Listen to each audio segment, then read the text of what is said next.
Something I'm really passionate about and really keen, and I cannot wait to see sort of happen in the next little bit. And I don't know if it's something that you're looking at or putting your eyes over, is the digital rights, access to players, getting to know them more. I don't actually love American sports, but I love the access they have to players in terms of those 30 for 30s and the Hard Knocks documentaries, things like that. Where do you see that sort of heading, and what's the AFL's goal around access to players in 2025? Because I know there's a new broadcast deal with Seven, and it's going a bit more online and digital, which is really cool.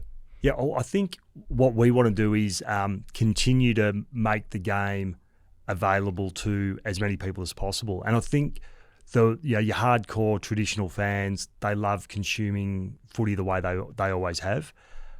But I think for us to continue to grow, and we want to grow, and you need to grow, is to then look at different ways of connecting. And that's whether it's podcasts, whether it's access in the 20 minutes after the game for all the players, so that the fans can hear from the players they want to hear from, rather than who the club thinks they just want to push out that week. So I think for me, it's about access to players, and then it's for players feeling that they're in an environment where they can be themselves in a safe space. And that doesn't mean they get just given Dorothy Dixit questions, but if they know that they can go somewhere and they'll get respected in the way the questions are asked, then you'll find out more about the players. And I think that's what people want to know. They want to know, they love the way that a player's a great athlete and all of that, but they also want to know a little bit about the story behind the person, what they do. And I think the more we can do that, the better. And I think then if there's different ways of displaying our game, talking to some people today about even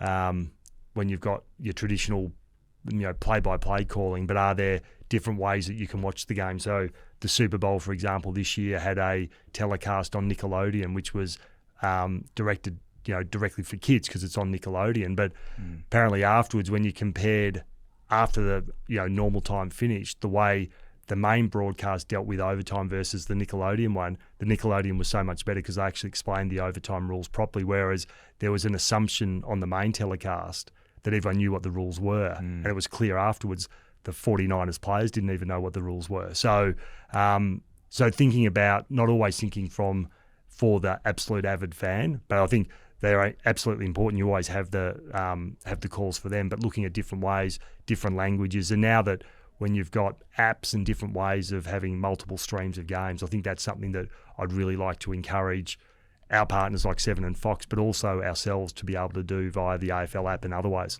Cool.